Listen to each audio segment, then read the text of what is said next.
and maybe, just maybe answer the question, I don't know, like, just what the hell has been the point of the Albanese government these past 2 and a bit years?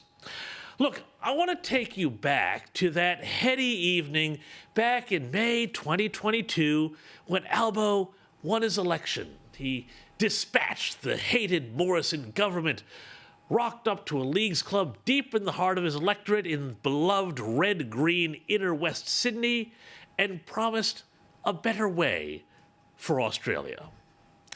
Well, I mean, you know, on the eve of the anniversary of this referendum, I think it's a good time to ask, how is that working out for you? I mean, what's gotten better? As far as I can tell, you know, inflation is up, groceries are more expensive, interest rates are up, it's harder to get a house, it's harder for your kids to get a house, society is coming apart at the seams, divided by protests left and right. It's just, you know, I can't say that this has been a stellar performance, but stick with me on this because I think I can point to the moment when it all began to go south for the Prime Minister and his Labor government. I begin by acknowledging the traditional owners of the land on which we meet. I pay my respect to their elders, past, present and emerging, and on behalf of the Australian Labor Party, I commit to the Uluru Statement from the Heart in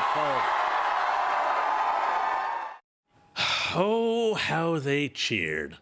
But seriously, was that a victory speech or a landing announcement on Qantas?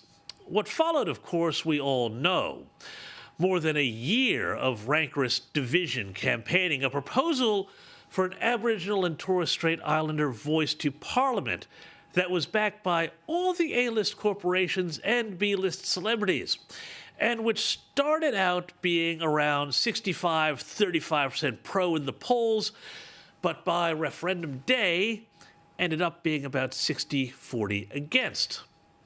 It was an entire year of a new Labor government with all the political capital that implies, spent not on making housing more affordable, reforming the economy in the tradition of great labor reformers like Bob Hawke and Paul Keating, but instead wasted on a referendum idea that was so poorly thought through and so confused that the yes camp was breaking down in division in the weeks and months leading up to the vote, and whose backers, right up to the Prime Minister, couldn't even give a straight answer as to how long the Uluru Statement from the Heart was.